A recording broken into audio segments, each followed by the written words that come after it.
এক বন্ধুর কবুতরগুলা আসলে অনেক ভয় পায়।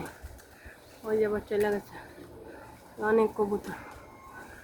আমার কপিলের বাড়ি পুরাটা দেখো। বিকাল ওই যে জানালার মধ্যে খাবার দিচ্ছে, ওটা নিচে বলে নিচেও গাইতে আসে।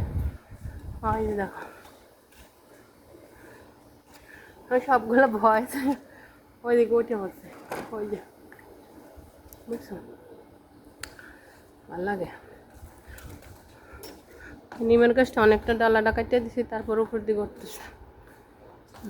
লেবু গাছ অনেক বড়, কিন্তু লেবু ধরে না।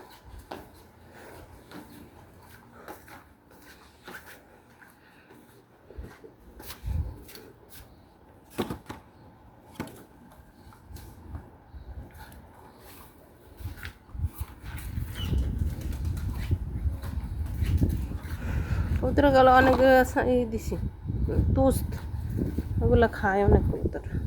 তো ভালো থাকুন, সুস্থ থাকবো। আমি একটু বড়ি করতাম, নিয়ে চলে আসলাম। অল্প একটু আসল নামাজ হয়েছে তো, এখন আর বেশি একটা নাই। সবাই খুঁটে খুঁটে খাইয়া নিচ্ছে। ভালো থাকবেন, সুস্থ থাকবেন। আল্লাহ হাফেজ।